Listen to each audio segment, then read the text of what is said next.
Pour ou contre l'entrepreneuriat pour une personne TDAH? Si tu te poses la question, je vais t'exposer ce que moi j'en pense. Bienvenue dans le podcast Ambitieusement TDAH.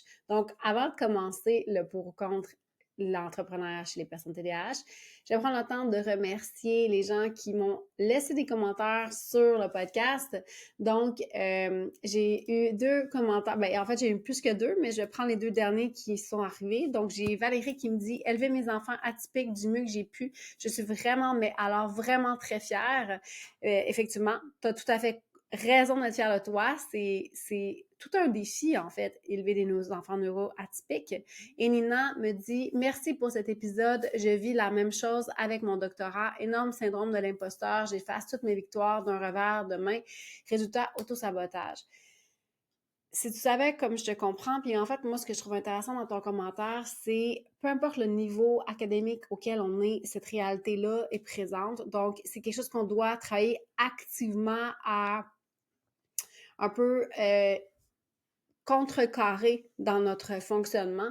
Donc, je t'invite à mettre ton diplôme si tu l'as terminé dans ton environnement de travail. Tu peux mettre aussi les diplômes que tu as eus avant et prendre le temps de juste te dire que ceci est la somme de ton travail.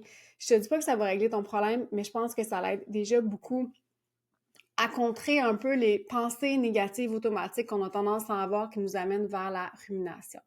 Donc, aujourd'hui, en fait, la question que quelqu'un, en fait, il y a une personne qui m'a écrit par courriel pour me demander pour ou contre l'entrepreneuriat chez le TDAH. Donc, je vais y aller simplement. Donc, je te dirais pour, parce que ça nous permet d'avoir de la flexibilité, ça nous permet d'être créatifs, ça nous permet de créer quelque chose à notre image, ça nous permet d'exploiter pleinement nos capacités, ça nous permet de faire les choses différemment. Contre parce que ça nous permet d'avoir de la flexibilité, parce que ça nous permet d'être créatifs, parce que ça nous permet de créer comme les choses comme on veut. Donc, je pense qu'en fait, il n'y a pas de pour ou contre dans la réalité d'avoir une entreprise. Avoir une entreprise quand on a un TDAH, je pense que c'est quelque chose de tout à fait possible. Pas juste que je pense que c'est possible. Moi, j'en suis à ma 3e. J'ai eu 3, dans le fond, Ambitieusement TDH. L'entreprise qui est derrière le podcast, en fait, c'est ma 3e. Donc, j'ai eu un commerce de détail quand ma première fille est venue au monde. C'était un café qui est devenu un commerce de détail. Je l'ai eu pendant 5 ans. Donc, j'ai exploré tout ce que c'est que d'avoir ce type d'entreprise-là. Ensuite, j'ai eu un gym. J'ai acheté des parts avec des partenaires. On avait un gym de CrossFit. Et maintenant, dans le fond, j'ai mon entreprise qui est exclusivement en ligne de coaching. Et je te dirais que ce qui est difficile, en fait, c'est super le fun être entrepreneur. Puis la raison qui m'a amené moi, à être entrepreneur, c'est que je ne suis pas une très bonne employée. Pas dans le sens que je fais pas bien mon travail. Je pense que je fais très bien mon travail. Je suis quelqu'un qui aime le travail bien fait. Mais c'est difficile pour moi quand je vois quelque chose qui ne fonctionne pas de juste laisser ça aller. Donc, j'ai un petit peu tendance à avoir la difficulté à pas mettre mon grain de sel un peu partout, puis ça peut m'attirer des problèmes. Je suis pas quelqu'un qui a de la facilité à faire les choses si pour moi ça fait pas du sens ou si c'est pas logique. Donc, j'ai de la difficulté à accepter les structures externes qui sont trop strictes. Moi, me faire dire que les choses sont comme ça parce que ça a toujours été comme ça, c'est vraiment quelque chose qui m'irrite profondément. Donc, ça a toujours été difficile pour moi d'être employée, dans le fond, pendant toute la période là, de l'âge de 16 ans, du moment où j'ai commencé à travailler comme sauveteur, jusqu'à ce que j'arrête de travailler avant la naissance de ma première fille. Enfin, moi, j'ai pas été employée depuis 2007. Donc, j'ai toujours été mon propre employeur, en fait. Et ça a été en grande partie parce que ce que je voulais, c'est d'être capable de créer quelque chose qui me permettait d'être celle qui décide de ce que je fais ou ce que je fais pas. OK? Donc, ça, c'est quand on y pense, c'est un bel objectif, puis je pense que c'est possible de le réaliser. Par contre, il faut que je sois réaliste avec ce que c'est d'être entrepreneur. C'est pas facile d'être entrepreneur. Ce qui arrive, c'est que on fantasme beaucoup sur l'idée de la liberté totale où tu vas faire ce que tu veux quand tu veux. Peu importe le modèle d'affaires, moi, mon modèle d'affaires, c'est un modèle d'affaires où, dans le fond, j'ai des rendez-vous. Je fais du coaching one-on-one avec des clients, donc j'ai des rendez-vous dans mon horaire. Et oui, ça m'arrive de pas vraiment filer une journée puis d'avoir full le goût d'être là. Mais la réalité, c'est que je sais très bien que si j'ai rien dans mon horaire, je ne fais rien. Donc, c'est très difficile pour moi de me mettre en action si j'ai pas une obligation externe. Donc, pour moi, un modèle d'affaires, puis là, je parle vraiment pour moi personnellement, je suis pas en train de dire que c'est ce que toi, tu dois vivre, mais moi, mon modèle d'affaires, c'est très difficile pour moi d'avoir un modèle d'affaires où je n'ai pas de contrainte d'horaire, je n'ai pas de contrainte de temps. Si j'ai pas une forme de contrainte, je ferai rien, OK? Donc, c'est pour ça que j'ai choisi le modèle dans lequel je travaille, c'est parce que, dans le fond, j'ai observé que les journées où j'ai pas de clients, ben c'est pas nécessairement des journées où...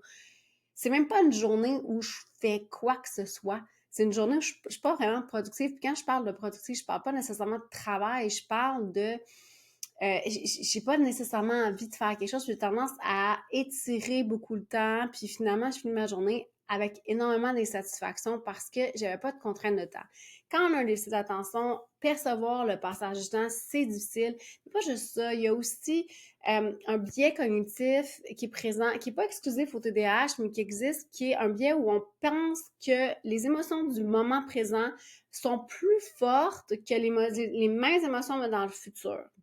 Ce qui va faire en sorte que ça va nous amener à, par exemple, retarder quelque chose, alors que dans la réalité, arrêter de jouer sur mon cellulaire au bout de 5 minutes et au bout de 30 minutes, ça va être aussi frustrant. Ça ne sera pas moins frustrant parce que j'ai eu plus de temps à jouer sur mon cellulaire, ça va juste être frustrant.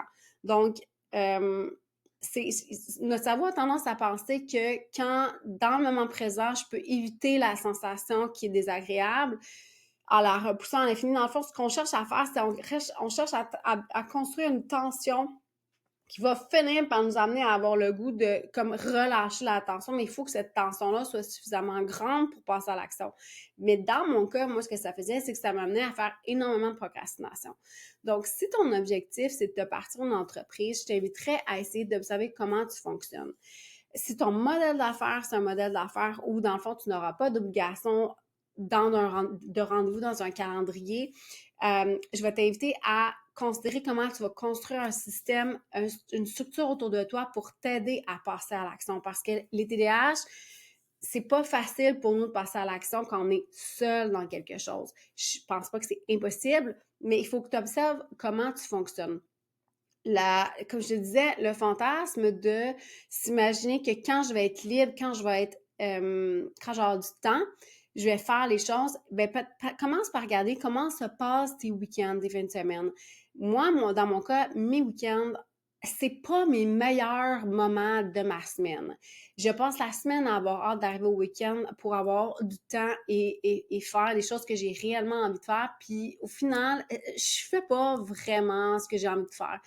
Je me mets quelques obligations comme l'épicerie, les activités de mes enfants, mais en dehors de ça, ça devient souvent flou. Je me mets à faire des choses qui sont très, très, très distrayantes, mais très peu satisfaisantes en termes de atteindre, pas nécessairement atteindre mes objectifs, mais en termes de choses que j'ai vraiment envie de faire. C'est beaucoup plus facile d'aller écouter un film ou de jouer sur un iPad que de lire un livre. Donc, moi, c'est comme ça que ça se passe mes week-ends. C'est beaucoup. Je travaille fort pour que ça soit moins comme ça, mais ma tendance naturelle, c'est d'aller vers ça. Fait que, donc, si mon entreprise est basée sur un modèle où j'ai absolument aucune contrainte, je vais probablement reproduire ce même modèle-là. Donc, je t'inviterai à te demander comment est-ce que je fonctionne quand j'ai pas de contraintes? Est-ce que quand tu es en vacances, tu as tendance à passer à l'action plus facilement ou tu as tendance à plutôt avoir de la misère à t'organiser, à vraiment faire les choses au ralenti, puis à pas vraiment avoir l'impression que c'est satisfaisant? ça serait déjà des bonnes indications que un modèle d'affaires sans contrainte est probablement risqué pour toi. Dans mon cas, une des choses qui était importante quand j'ai développé mon modèle d'affaires, c'est que j'ai un certain contrôle sur mon horaire. On va s'entendre que quand tu travailles avec des clients en un pour un, c'est pas possible d'avoir 100% le contrôle sur ton horaire. Puis je sais qu'il y a s'il y a des coachs d'affaires qui m'écoutent, ils vont me dire « Amélie, tu dis n'importe quoi ».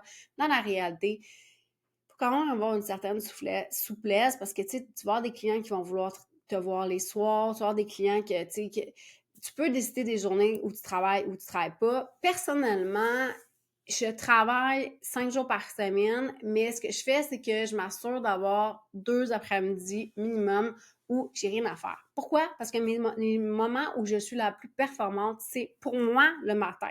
Donc, je vais t'amener aussi à te poser les questions. Comment est-ce que je fonctionne? C'est quand les moments de ma journée où j'ai tendance à être le plus efficace, le plus performant. Moi, mes meilleurs moments, c'est le matin de 9 à midi, puis en fin de journée. L'après-midi, c'est des moments qui sont plus difficiles pour moi, où j'ai tendance à avoir une grande baisse d'énergie. Et ça, peu importe ce que je mange, peu importe comment que je m'hydrate, peu importe, c'est mon rythme naturel. J'ai un pic le matin, une baisse d'énergie en l'après-midi, j'ai un second pic le soir, et après ça, je crash vers 9h30, 10h. Donc, j'essaie d'observer ça et de respecter ça dans mon fonctionnement au niveau de mes horaires. Mais ça me permettait d'avoir un meilleur contrôle que dans un modèle d'affaires comme un commerce de détail où là, dans le fond, tu dois avoir des heures d'ouverture du matin au soir pour pouvoir accommoder les clients qui viennent quand eux, ça leur convient. Donc, mais moi, j'ai expérimenté les deux modèles. Fait que je savais qu'en créant une nouvelle entreprise, je ne voulais pas retourner dans ce type de modèle-là. Ensuite, il faut que tu te dans le fond, les choses que je te dirais, c'est pose-toi la question, ça va être quoi le chemin de ton client? Donc, quand ton client va rentrer, va entendre parler de toi et va aimer ce que tu fais, OK? Peu importe que ce soit sur une plateforme de médias sociaux, que ce soit parce que tu vas être invité dans un podcast ou qu'il y a eu une entrevue sur toi dans un journal, dans une revue, peu importe, ou tu es allé dans un groupe Facebook de quelqu'un d'autre. Une fois que la personne t'a entendu et ou a lu tes choses et a aimé ce que tu fais et veut en avoir plus, où est-ce que tu vas le diriger? Et c'est là où souvent, ce que je vais t'amener à te poser comme question, c'est comment vas-tu diffuser ton expertise. Donc, comment vas-tu diffuser ce que tu fais? Que ce soit un produit que tu vends ou que ce soit un service que tu vends, je pense qu'il faut réfléchir à comment tu vas diffuser cette information-là, ce que tu sais, ce que tu aimes faire, ce que tu veux amener les gens à considérer. Pour faire ça, je vais t'inviter à te demander quels moyens j'aime utiliser pour communiquer. Si tu t'en doutes pas, j'aime parler. OK? Donc, je suis quelqu'un qui aime parler, mais plus spécifiquement, ce que j'aime faire, c'est un modèle où j'essaie de répondre à une question, donc j'essaie d'expliquer quelque chose, OK? Aujourd'hui, je vais être très transparente avec toi. C'est le 6e enregistrement de mon podcast. Aujourd'hui, c'est extrêmement rare que je fais ça. Je ne fais jamais ça, de faire des reprises en général. Mais cette fois-ci, en fait, j'ai essayé de faire un modèle où j'ai des points avec voici les points que je veux couvrir. Et c'est toujours des épisodes où quand j'en fais, je ne suis pas satisfaite du résultat parce que mon cerveau ne fonctionne pas comme ça. Donc aujourd'hui, j'ai décidé de refaire mon épisode et j'ai renoué avec mon habitude du début de mes premiers podcasts. Donc j'enregistre le soir. Peut-être ma voix un petit peu plus éraillée qu'à l'habitude. Mais bref, pour revenir au sujet, je te dirais, moi, je suis quelqu'un qui aime ça répondre à des questions. Donc, j'aime ça quand je vois qu'il y a quelque chose qui peut être expliqué, j'aime répondre à des questions. Je suis quelqu'un qui fonctionne comme ça, mon cerveau fonctionne comme ça. Je me souviens quand j'étais à l'université, c'était comme ça que j'étudiais. Donc, les façons les plus efficaces pour moi, c'est quand un prof donnait des questions puis je devais répondre à ces questions-là. C'est vraiment la façon où je processe, où je vais intégrer le mieux l'information que je suis en train d'apprendre, OK? Donc, tu vois, aujourd'hui, j'ai commencé l'épisode du podcast avec une question. Je pense que je commence toujours comme ça. Puis c'est vraiment le moment où je me sens à mon meilleur. Mais ça, c'est moi. Ça veut pas dire que c'est toi qui fonctionnes comme ça. Donc, c'est important de te demander qu'est-ce que j'aime faire? Est-ce que j'aime écrire? Est-ce que j'aime parler? Comment j'aime parler? Est-ce que c'est plus un format où tu vas faire un échange avec quelqu'un? Est-ce que c'est plus un format où tu vas interviewer quelqu'un? Est-ce que c'est un format où tu vas plus avoir tendance à être en solo comme moi? Ou est-ce que tu as besoin? Moi, je connais des podcasters qui ont besoin, tu sais, quand j'écoute des podcasts de True Crime, clairement, c'est un script qu'ils lisent, puis c'est correct. Moi, je suis incapable de lire un script. C'est catastrophique pour moi, lire un script. Donc, mais c'est correct, tu sais, je veux dire, moi, les podcasters que j'écoute qui lisent un script, je trouve ça super bon, ça a l'air d'une pièce de théâtre, tu sais, clairement, ils l'apprennent pas par cœur, là. Mais je te demanderais dans le fond, de te poser la question, comment est-ce que moi, j'aime faire les choses? Puis une fois que tu as déterminé comment tu aimes faire les choses, comment tu aimes communiquer les choses, demande-toi quel type de médium tu vas utiliser, puis aussi, quelle modalité vas-tu utiliser, quel système vas-tu mettre en place pour supporter la création de ce contenu-là. Donc, dans mon cas, je suis quelqu'un qui n'aime pas le batch content, donc j'aime pas du tout prendre une journée, essayer de faire 3, 4, 5 épisodes, puis après ça, dans un second temps, faire tout le setup, puis après ça, que ça soit relâché sur plusieurs semaines. J'aime pas ça, faire ça. Je ne fonctionne pas bien comme ça. Je suis quelqu'un, dans le fond, ma façon de fonctionner pour créer du contenu, c'est que j'ai besoin d'écouter un peu ce qui se passe dans mon environnement, dans mes coachings avec mes clients, dans les questions que je me pose, des courriels que je reçois. Puis à un moment donné, il y a quelque chose qui va titiller mon intérêt, puis je vais aller creuser ça, puis je vais m'en servir pour créer un épisode de podcast. Donc, c'est de la façon que moi, je fonctionne. Donc, je sais que tous les mercredis, ça fait partie de ma liste des choses à faire cette journée-là. J'ai un ancrage dans le temps, puis ça, c'est quelque chose que je répète souvent. Ancre les choses dans le temps. Donc, pour moi, le podcast, il est produit le mercredi et il doit être livré le jeudi matin. Donc, ce soir, je le sais qu'après avoir produit l'épisode de podcast, ma tâche n'est pas terminée. Après ça, je dois importer mon vidéo dans ma plateforme de support qui est Podcasters, si tu te poses la question. Et ensuite, je dois créer le résumé, je dois, dans le fond, programmer l'épisode en lui-même pour qu'il sorte d'un matin dans ton épisode, dans ton feed de ta plateforme préférée, OK? Donc, c'est de la façon que moi, je fonctionne. Après, mais je vais te demander de penser à quel genre de structure, quel genre de système tu es capable de mettre en place ou tu as besoin de mettre en place pour supporter ta création de contenu ou ta création de le lien que tu vas créer avec ton client.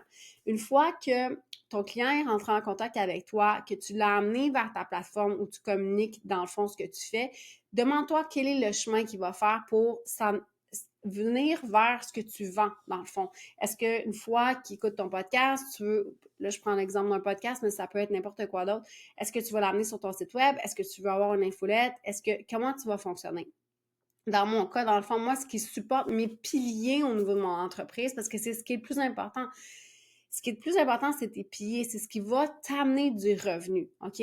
Donc, mes piliers à moi, c'est le podcast. C'est ce qui est absolument essentiel que je fasse ça toutes les semaines. Et l'infolette. Et je vais te donner un petit secret ici. Ce n'est pas moi qui écris l'infolettre. Donc, c'est mon adjointe, Jess, que j'aime, puis qui ça fait au moins 2 ans. Là, elle va probablement me dire, ben voyons, mais ça plus que ça. Ça fait au moins 2 ans, je pense, à mon souvenir, qu'elle travaille avec moi. Donc, elle écoute le podcast. Elle crée l'infolette basée sur le podcast. Si j'ai des choses à ajouter, je lui dis. Elle la programme dans Flowdesk. Elle ajoute les GIFs. Elle ajoute tous les beaux petits emojis que moi, j'adore voir, mais que j'ai aucune patience de faire. Et elle programme ça pour qu'elle arrive dans ta boîte courriel le mardi. Donc, mes 2 piliers dans mon entreprise pour créer du revenu, c'est le podcast et l'infolettre. Après ça, mon site Internet, c'est quelque chose de statique, je ne le change pas souvent. Et si j'ai envie et de l'énergie, je peux alimenter mon blog avec l'épisode de podcast et j'ai aussi une chaîne YouTube que de temps en temps, je vais aller déposer une vidéo là. C'est beaucoup plus de travail pour moi créer du contenu pour YouTube. Puis la seule raison étant qu'il faut créer un visuel, une vignette et Canva, là, ça a beau être user-friendly, ça me demande énormément d'énergie, d'effort, produire quelque chose sur Canva. Donc, j'aime pas ça, faire ça. Fait il faut vraiment que je sois dans une semaine où j'ai beaucoup d'énergie à mettre pour créer un vidéo sur YouTube. En fait, j'utilise la même vidéo, c'est juste qu'il faut que j'ajoute une vignette en réalité. Mais moi, ça ne fait pas partie de mes essentiels parce que ce n'est pas mon médium premier de communication. Mon médium premier, c'est le podcast et l'infolettre. Et ça, c'est des choses qui sont qui sont essentielles dans le fonctionnement de mon entreprise. Le reste, c'est du fluff. Le reste, dans le fond, c'est si j'ai le temps puis l'énergie. Donc, les outils que tu vois sur mon site Internet, que tu peux, soit les outils gratuits, soit les outils qui sont payants, c'est des outils que j'ai créés quand j'avais de l'énergie. Quand je poste sur LinkedIn, c'est la même chose. Quand je poste je ne poste pas sur LinkedIn toutes les semaines. Je suis très honnête avec toi. Je poste quand j'ai de l'énergie. YouTube, la même chose. Donc, j'ai vraiment créé mon entreprise d'une manière à ce que les choses minimales se fassent. Le troisième pilier de mon entreprise, ça reste tout mon système de réservation et facturation. Donc, j'ai automatisé au maximum mes réservations. Donc, j'ai un système qui, quand je crée le rendez-vous avec mon client, il y a un courriel automatique qui lui est envoyé, il y a un lien qui est tout de suite créé, qui est lié à Google, parce que dans mon cas, j'utilise Google Meet pour faire mes rencontres. Et tout ça se fait automatiquement. Il y a un rappel qui est envoyé à mon client, si je ne me trompe pas, 48 heures à l'avance, puis il y a un rappel qui est renvoyé le jour même. Tout ça est automatique, je ne m'occupe pas de ça. Pourquoi? Parce que c'est vraiment chiant pour moi de m'en occuper. OK? C'est sûr et certain que je vais l'oublier. Et ça, c'est quelque chose que je t'inviterais à considérer, à mettre en place très, très tôt dans la création de ton entreprise. Oui, ça va générer des dépenses. Il faut que tu saches qu'une entreprise, ça prend environ 3 à 5 ans à rentabiliser. OK? Donc, les gens qui essaient de te vendre des forfaits ou des formations qui disent qu'eux, ils vont faire du revenu sur une très courte période, je suis pas en train de dire que ça fonctionne pas. Oui, ça fonctionne, sauf que ça va être basé sur des systèmes que tu vas avoir de la misère à maintenir qui seront absolument pas adaptés à ton fonctionnement et à ton rythme à toi. Donc, c'est normal qu'une entreprise, ça prenne 3 à 5 ans avant de la rentabiliser. OK? Donc, moi, ce que je te dirais, c'est essaie de trouver un système où tu peux automatiser au maximum les choses. Oui, ça va te coûter de l'argent. Moi, j'ai un site web, j'ai mon système de réservation, puis j'ai Google qui me coûte de l'argent. OK? J'ai un système pour mes courriels qui me coûte de l'argent. Donc, ça me coûte de l'argent, tous ces systèmes-là. Mais si tu savais à quel point je sauve du temps, mais surtout, c'est pas tant le temps que je sauve, c'est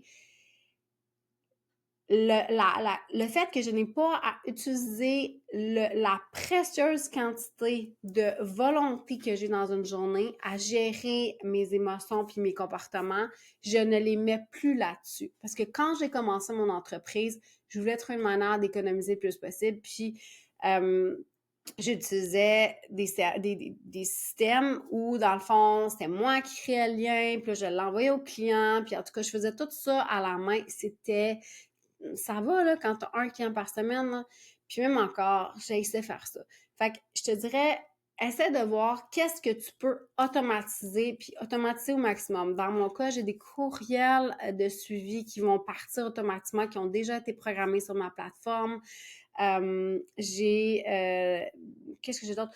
Ma facturation, dans le fond, mon système dans le fond, quand je crée un rendez-vous, il y a une facture qui est créée automatiquement dans QuickBooks et tout ce que j'ai à faire après, en fait, c'est d'aller balancer les taxes, donc de mettre les taxes pour que les taxes se calculent. Après, j'ai à les envoyer, je dois envoyer manuellement. Mais ça, tu vois, ça fait partie de mon pilier, mon troisième pilier. Donc, j'ai mon podcast, j'ai mon infolette et ensuite j'ai la facturation que je fais à la fin de la semaine. Et ça, quand je commence à travailler avec un client, je le mentionne tout le temps. Mes factures vont être envoyées à la fin de la semaine, donc inquiétez-vous pas.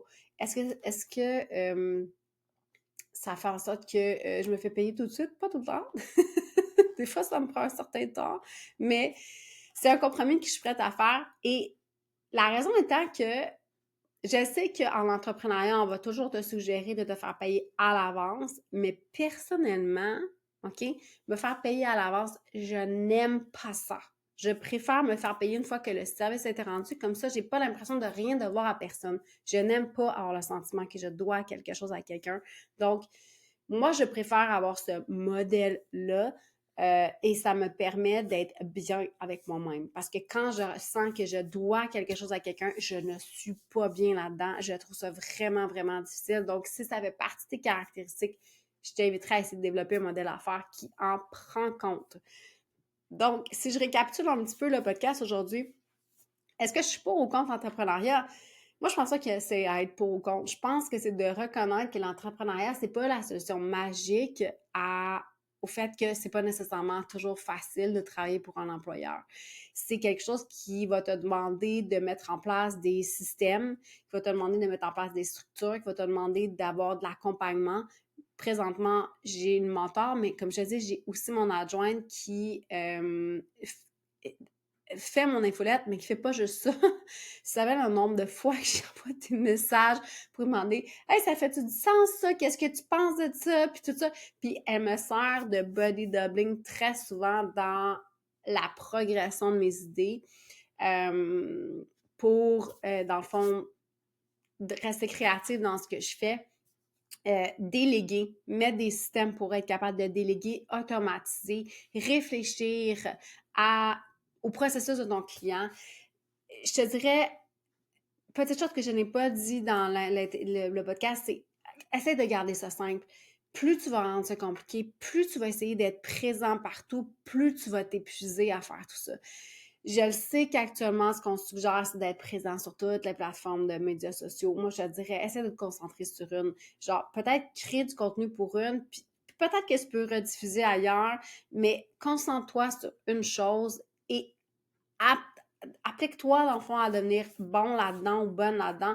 Et éventuellement, peut-être explorer d'aller vers autre chose, mais il y a toutes sortes de façons de se faire connaître aujourd'hui qui ne sont pas nécessairement d'être présent sur toutes les plateformes de réseaux sociaux. Ensuite, je te dirais, trouve une façon de faire en sorte que tu respectes tes rythmes naturels, mais aussi, c'est de trouver, dans le fond, le meilleur des compromis. Dans le fond, c'est, comme je te disais, moi, j'aimerais ça ne pas avoir de contraintes d'horaire, mais dans la réalité, si j'ai pas de contraintes d'horaire, je fais absolument rien. Donc, il a fallu que je trouve comme un équilibre là-dedans pour me permettre d'être bien avec moi-même, pour me permettre de bien travailler. Puis, il faut toujours que tu gardes en tête que ton marketing, c'est pas ce qui va te payer. Ton marketing, c'est ce qui va amener des clients. Après ça, il faut que tu livres la marchandise, il faut que tu fasses ton travail, dans le fond. Donc, il faut qu'il reste du temps pour faire il faut que tu restes du temps et d'énergie pour faire ton travail.